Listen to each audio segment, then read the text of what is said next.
It clogs my sinuses, it blocks my airway, it makes it feel like an elephant standing on my chest. Lynn Buring and her husband bought this place 15 years ago. It was supposed to be their retirement home.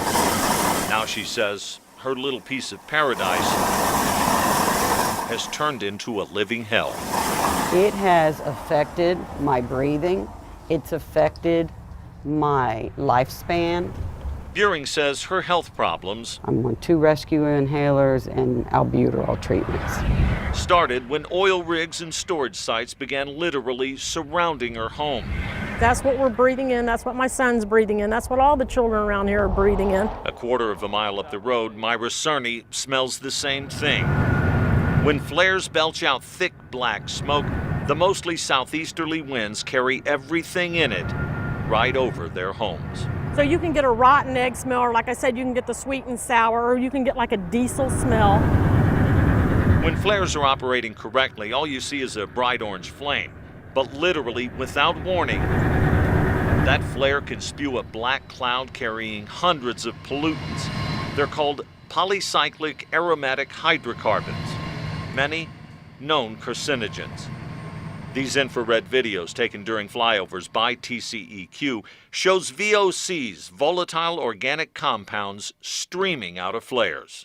We did find hot spots. David Sullivan is a UT researcher who was hired to do a mobile air quality study in the Eagle Ford Shale. But you can see there's some good sized spikes on this side too. He made 12 trips through the plate, taking thousands of air samples. That's a lot of data points. He says, for the most part, the air is relatively clean, Too many points. but there were instances where chemical levels would spike. We found isolated locations near, typically near these gas processing plants, where we saw higher concentrations in more diverse chemicals. Chemicals like benzene and toluene, known cancer-causing chemicals, found virtually everywhere there's oil and gas production, and found in numbers like at this saltwater disposal site in Karnes County, which could be deadly. This is, I think, a serious situation. Neil Carman was a TCEQ inspector for 12 years. He now works for the Sierra Club. Carman says TCEQ knows all about the dangers associated with the industry. Doug Franke has been fighting this saltwater disposal site since it was permitted 3 years ago. He lives less than 200 feet away. If I wouldn't have new windows all the way around that house in central air, that house would be unlivable. What Frankie doesn't know is that house may already be unlivable. We found a TCEQ interoffice memo showing air samples taken on the road in front of Frankie's home with benzene levels of 88 parts per billion. Experts say you should never breathe air which contains as few as 5 parts per billion. That memo also shows inspectors found VOC levels as high as 6,564 parts per billion. And this infrared video taken by those TCEQ inspectors that day shows volatile organic compounds boiling up from that disposal site. An addendum shows investigators donned respirators and experienced moderate to severe skin irritation at least twice during the 3-day investigation. We respond to 100% of the complaints received at the agency. We found TCEQ's Central Texas Area Director, Susan Jablonski, at an open house they were hosting in Kennedy and asked how could a facility with such toxic chemicals operate so close to a home?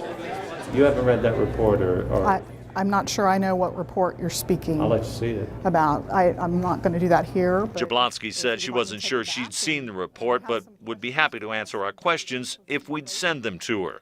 Would you have remembered that report if you'd read it? Absolutely, yes. This report, in my view, is a smoking gun of how bad that facility is.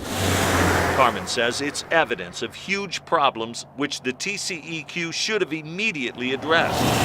There is no safe level of exposure to benzene because it's a known human cancer-causing agent. When we showed him the part of the report where investigators found VOC concentrations of 4 million, he was stunned. It's a toxic soup of hydrocarbons that's being emitted, and people are living in the area and being exposed on a daily basis.